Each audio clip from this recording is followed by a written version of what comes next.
Okay. The subject, or the basic subject here, is we'll be talking a little bit about development and some of the development. So what I'm going to do is I'm going to start off with a question for everybody here. I think just to reintroduce everybody, Peter, Bob, Robert, and this is Mika Saarinen from Finland. And I'm Darryl Wason, I think. Yeah? Got it, thank you.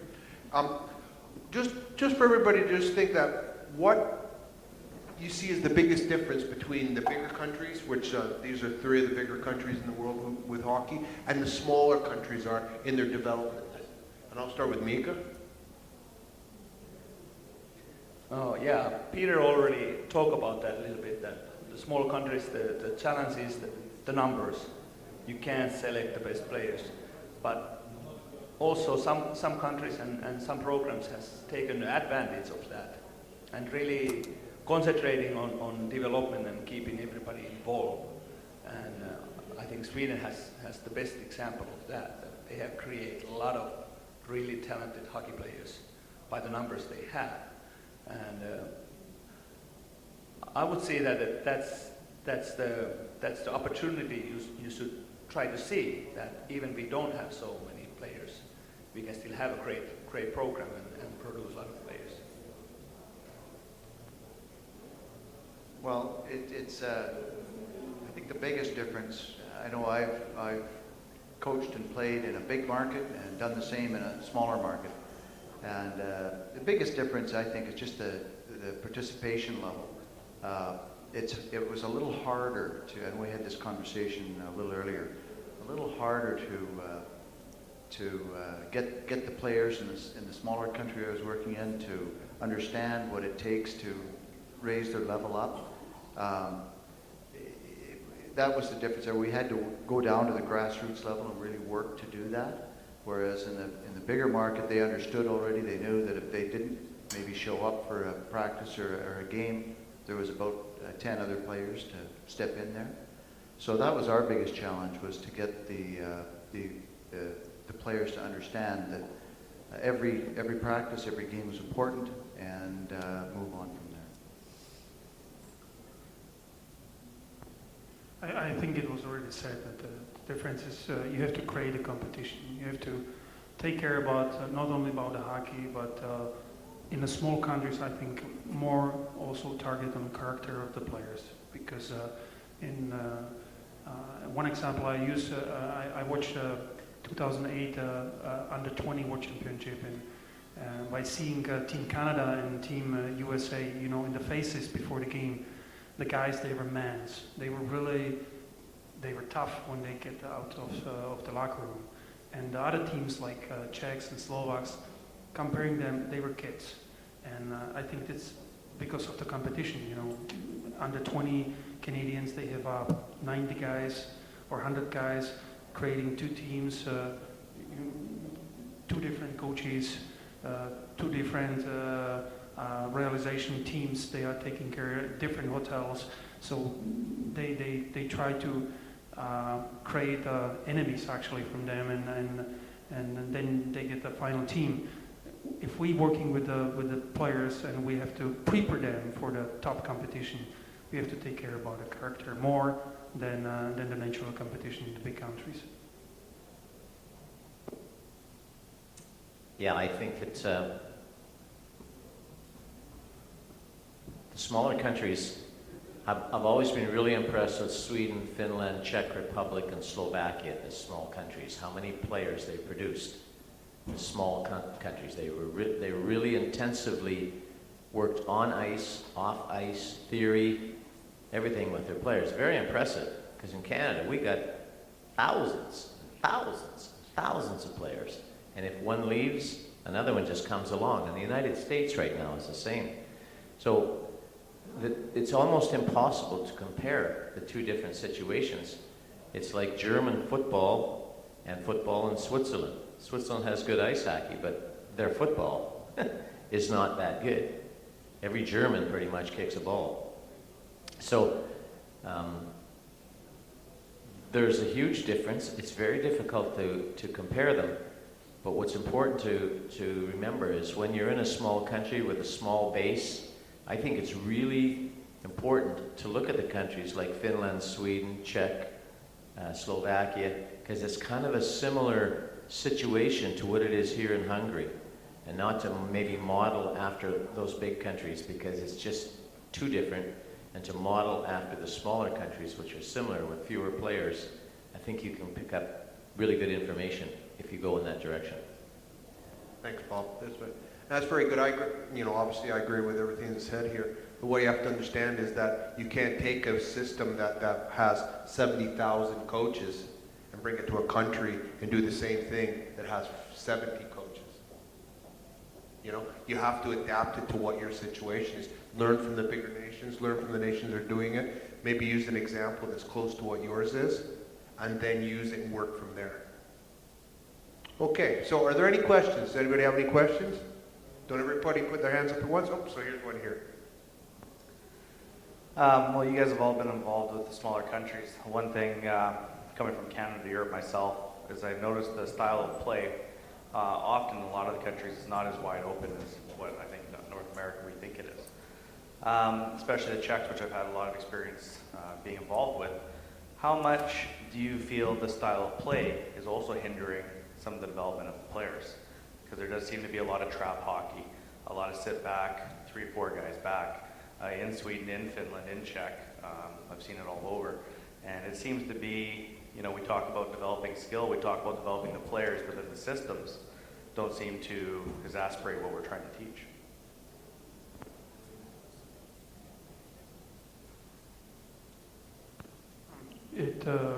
Remember it used to be like Czech goalie style or whatever, Swedish defense.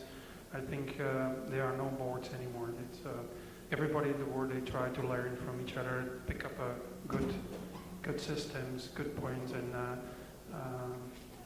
everybody has a goal to be most effective, actually. So today's kids in Czech, we used to be a really technical, and then I know that first games we played against Canadians, they just killed us because we were not used to go to the boards, and we had a different style, and we were crying that they hit us too much with the body. So today I think with TV, with all the informations, even little kids, they see a huge hits from NHL, great saves from the Russian goalies, which they never before were accepted as a top goalie. So I think there's not anymore a national style. It's everybody tries to adapt the style at the best one.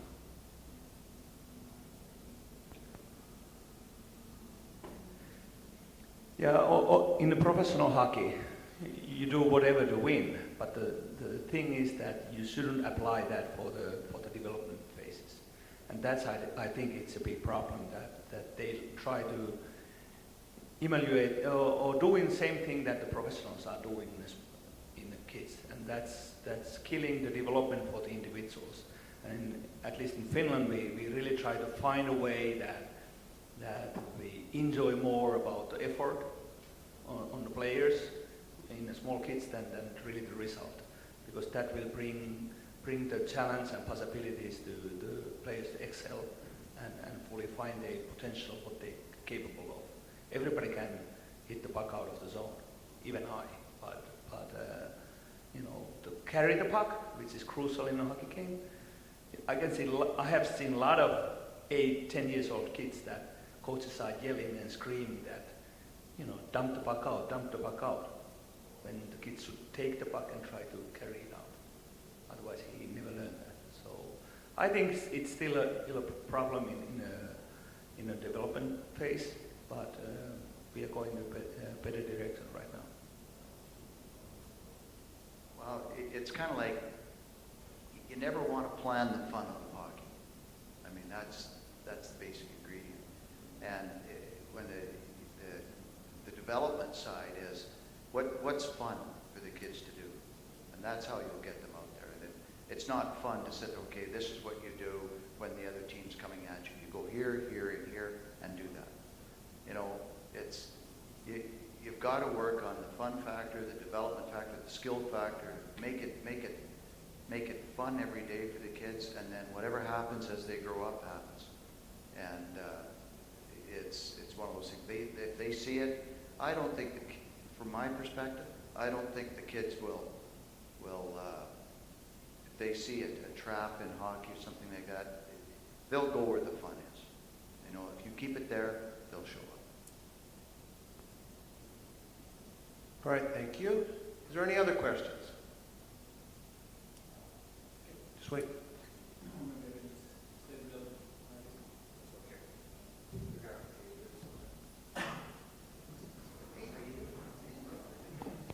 Hello, good afternoon.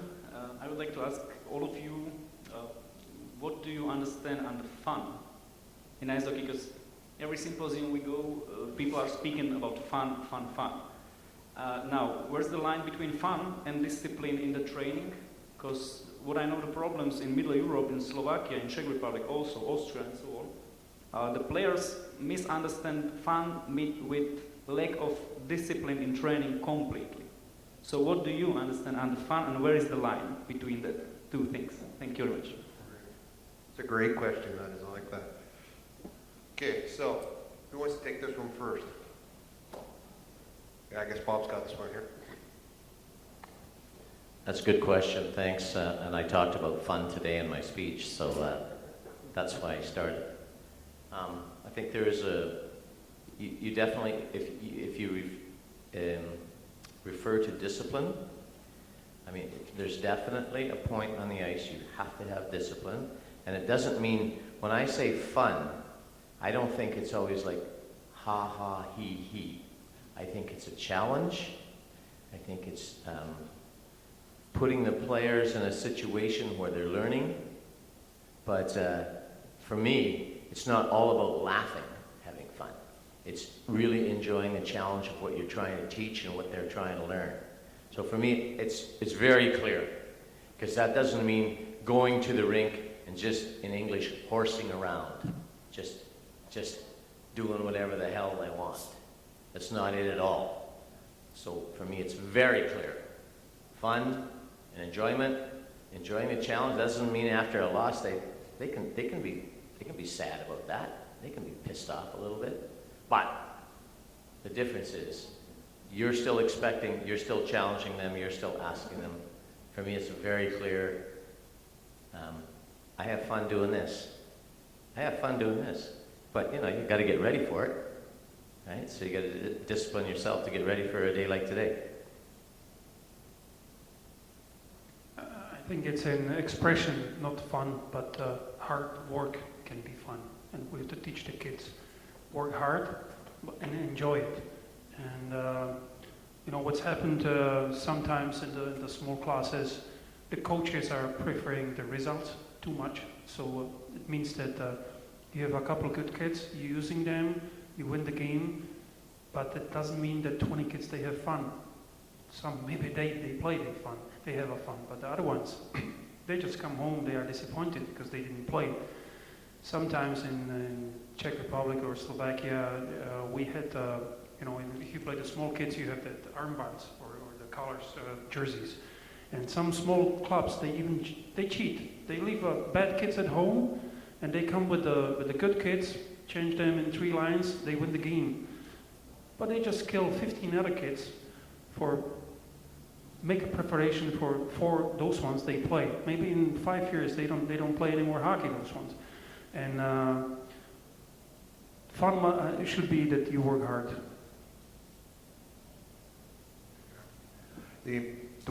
I'll take one. With fun, it's something that Bob said earlier. The players, no matter what age they are, they want to be taught. They want to get some feedback. They also want to know what discipline is on the team too. We want them to have fun and enjoy themselves and all that, but they also know they want to have guidelines.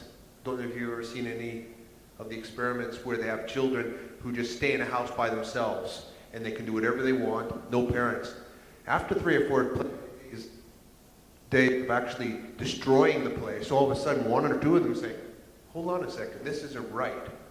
We should be doing this. By the end of a 2 or 3 week period, they're actually got people doing the laundry, cleaning things. Children want that, and that's what players want from their coaches. We want them to have fun, but you as a coach have to tell them, this is acceptable, this isn't. And if we stay in the acceptable zone, then we will have fun, and we work it together, and then it's up to you. As Bob said, it's very clear for him what's fun, so that's, you have to then show it to the players exactly what it is too. Yeah, and I agree totally what they say, and also we have to remember the content we have is sport. So we have to have the sport in what we are doing. But one factor to being fun is also what the doctor was saying here before, that how we communicate, how we treat the people. And that's sometimes pretty horrible with the coaches, the small kids. When they're children, they act and they be children, and sometimes we forget that. You know, they are not worried after losing the game. They worried about the Pokemon or whatever after the game, 1 minute after the game. They don't remember. They might even think that they win the game because they scored the last goal. 18-1, but we scored the last one, so it was a good game, we win. So the communication, how you treat the kids, that's one big part of you have to respect them and encourage them, and then it's going to be fun. Any other questions? Istio Grab, there's two in the back there. Okay, that's the first one. The second one will come there. Hello, my name is Uroš Brestovac. I'm coming from Serbia. First of all, I'd like to thank all the speakers for the wonderful presentation that you gave to all us. As I said, I come from Serbia, and listening to your big countries and small countries, then probably we are a very small country in terms of ice hockey.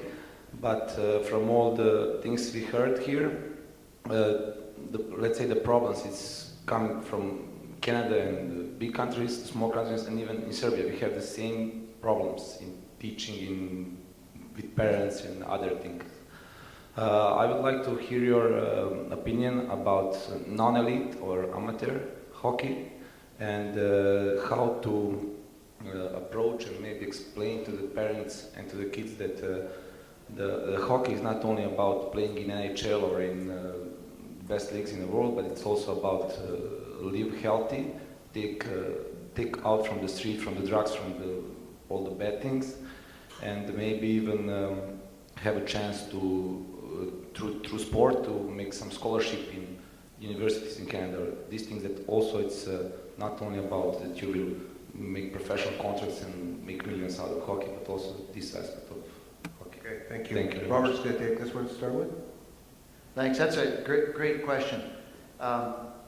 Having worked in a large sort of youth system and a small system, it took me a while to kind of figure it out. And I was throwing a big system experience into a small system, and you know, for the first year, I think I was a little bit. My expectations were probably too high, too broad, and I had a self-realization just to look for a different type of outcome. And you know, I can just tell a little story about this. That I worked with a small youth club in Australia. It was a small club. We were the default sport there. These kids, the kids that we picked up, there was one kid, we basically picked him up off the street and brought him in. And all these kids, they played through rugby, soccer, tennis, and they didn't succeed in any of them. And they were they just fell down the ladder to try and find a sport that they felt good at. Maybe not played really well, but somewhere where they were accepted.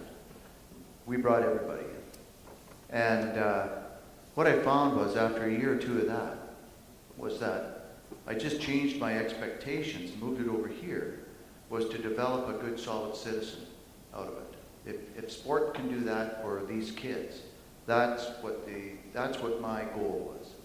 And just to end it off, we had one fella came in, and I didn't know for sure, but I think his next stop was the morgue, basically, because he was out in the streets doing bad stuff.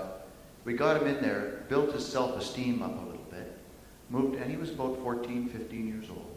Moved him on, And I just heard the other day that he's a very successful businessman today. So that's what the kids can pick up out of sport, out of hockey and sport. All I'll say, I'll pass on to Peter in a minute, is that the part we had on the one presentation about the values of hockey, that's what we're teaching people here in hockey. We're giving them a lot of things about a team sport. Remember, hockey's about this thing here, not about the name that's on the back, which is a lot of what football's about. Especially at the highest level, but then it carries down. But you don't see anybody in championship. That's the mentality that we are giving and trying to teach the players here. Not many are going to make it as a world champion or make a lot of money, but they will be better citizens, as Robert said, and that's what we're trying to do. We're trying to give them something that they can enjoy and they can carry on into their normal lives for the rest of their lives. Just a little mark on that. When you said a businessman, working with the club, so asking the sponsors for the money, and it's happened many times that I was speaking with a businessman and director of the company, and he just said, you know, I used to play hockey.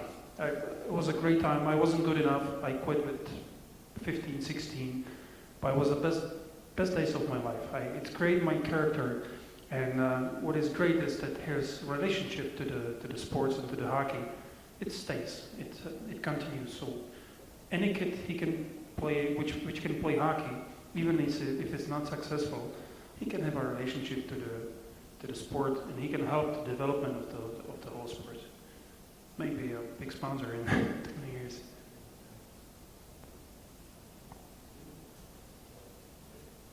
I just have an interesting little story. Mark Messier was in New York City last year coaching a team. I don't think he coached it for a whole team. I think the players were about 12 or 13 or 14 years of age. So Mark, at his parent meeting, when you talk about being honest with parents and trying to put the values in the right place. Now, Mark Messier can maybe say this. I don't think Bob Leslie would. But he said, none of your kids are going to play in the NHL. Thank you. That was his parent meeting. I thought it was pretty good. Don't worry about that stuff. We're going to have fun, was his message. But once again, Mark Messier could say that. I'm not saying that you should do that. Yes. I've heard one where the guy comes back afterwards and says, you spoiled my dream. And that was the parent, not the child. Okay. I think we got, yep. I just want to add on what I forgot to also say earlier. It's okay. From the all the tournaments and the plays that we play, so countries like maybe Croatia, Bosnia, Serbia, Bulgaria, Turkey, it's all the countries where the kids also have great passion and desire and love for the game. I just want to be clear on that. Like the kids also, the hockey is in the blood of the kid in Canada, in Czech Republic or in Serbia, same. The game is there. So.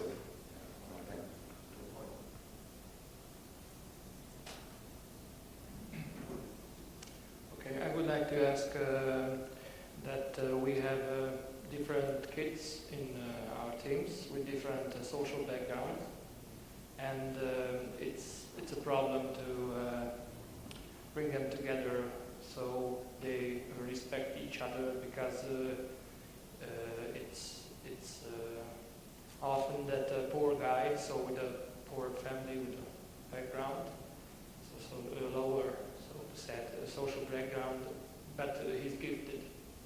And there are other guys who are richer, who have a brighter future, or I don't know how to formulate this. So they have more choices, but they are not as gifted, and they cannot accept this poor guy. So what is your advice, what to do as a coach in such a situation? Thank you. Okay. Mika, do you want to take some of this?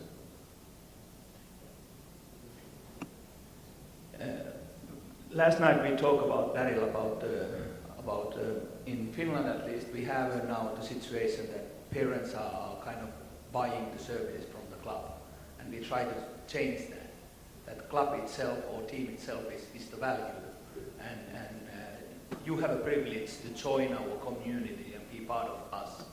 And when you get that attitude, the coach is so much easier to work because this is our community. It doesn't mean anything that, you know, what your parents are doing. This is our family. This is our team. And we have values. We work here and how we conduct ourselves here and how we treat each other. So I think that's a big goal for at least also in Finland, that we need to get back on that feeling that being part of the club or being part of the team is very important, and I want to be proud of that.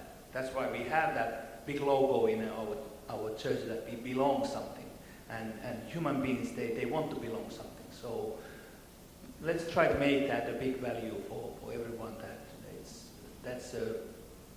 That's a big thing that we have in team sports. It's like individual sports don't have.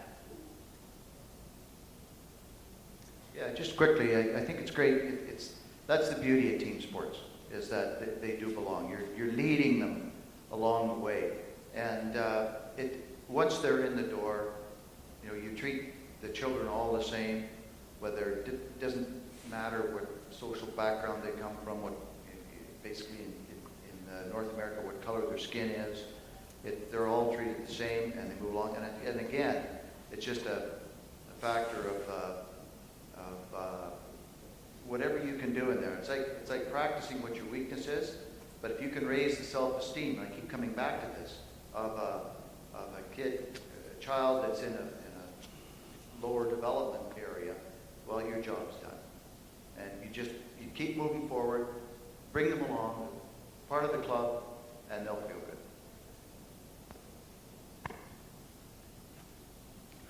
It might be a little bit specific problem of the former Eastern Europe. It's, you know, we were not used to be a rich and poor. We were everybody somehow at the same level. And right now, the other countries like Canada or Germans, they are used on that. They have that social feeling to the other ones, and then they can live with that. And today's hockey, it's very expensive for the parents. Like we did the study with KPMG, and the average fee what the parents in Prague pays in 6 clubs, different clubs, it's about 75 euros a monthly, and then plus equipment and bringing the kids to the practice. It's very expensive, and it gives us a smaller group of the kids. And actually, the poorest one are the best one to work with because they want and they have a motivation. The kids from the rich parents, it's exactly that age. I'm buying a service and you do the best for my boy, and that's your job. And I think another way is educate the parents. You have to speak with the parents really every day. It takes a long time. Maybe some clubs they do foundations that the rich parents they pay there in and to support the poor kids. And but we have to create the feeling that we everybody on the same boat. Thanks, guys. Especially Peter. Thank you. I have something to add to this. The question would be like, do you think that it's more needed to actually catch with the players, to talk with the players, that they shouldn't be mean with the not so rich guy, or is it better to talk with the parents and have clear goals set up and values that this is the value of our club? So because the kids are normally doing what their parents tell them. So even if you tell the boys that this is, hey, behave nicely, and from back home you still got the same feedback, then probably nothing's gonna change. So isn't it good to talk with the parents? Yes, I think you both framed the question very well and actually given the answer to it at the same time. I think it is a lot of times the parents who are the ones that maybe put this into the children, especially at an age, building their children up to, oh, you're special, that's why I'm buying you all this stuff. And then they don't understand that not all children are the same when they get there. I think you should talk to both. the team, first of all, comes with the players, and you deal with the players to make them understand that we are all in this together. And we work together, we accept each other for what they are. Get them into social environments, get them to try and accept each other, and try and learn what each other is. Then also deal with the parents to explain what you're trying to do. So you're not now dealing with the team, you're dealing with the outside influences on the team, and deal with them too also, and explain what you're trying to explain, what you're explaining to the players and where you're going. Because let's face it, when you have a team,